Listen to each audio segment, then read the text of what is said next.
राज्यात अलीकडे पावसाचा जोर वाढलेला आहे। कोकण घाटमाता आणि विदर्भात जोरदार पावसाने हजेरी लावली आहे। पश्चिम महाराष्ट्रातील पुणे, सातारा, सोलापूर, सांगली आणि कोल्हापूर जिल्ह्यांमध्ये मध्यम स्वरूपाच्या पावसाची शक्यता वर्तवली गेली आहे। पुणे आणि कोल्हापूरच्या घाट परिसरात जोरदार पाऊस पडण्याची शक्यता असून तेथे येलो अलर्ट जारी करण्यात आला आहे। साताऱ्यातील घाट भागासाठी हवामान विभागाने मुसळधार ते अतिमुसळधार पावसाचा इशारा देत ऑरेंज अलर्ट जारी करण्यात आला आहे। मराठवाड्यातील 6 जिल्ह्यांमध्ये जोरदार पावसाची शक्यता असून हवामान विभागाने पुढील 24 तासांमध्ये येलो अलर्ट जारी केला आहे।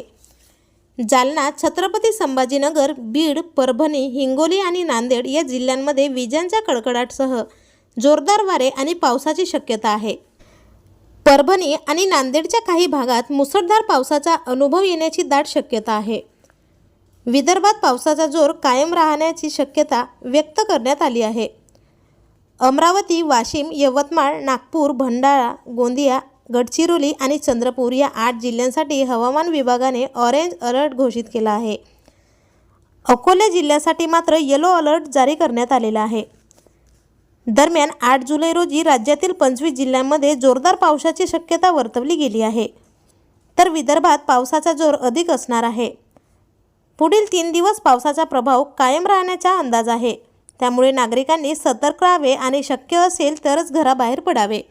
असेच नवनवीन अपडेट्स सर्वात आधी जाणून घेण्यासाठी चॅनलला पहिल्यांदाच भेट दिली तर नक्की लाईक, शेअर व सबस्क्राईब करा।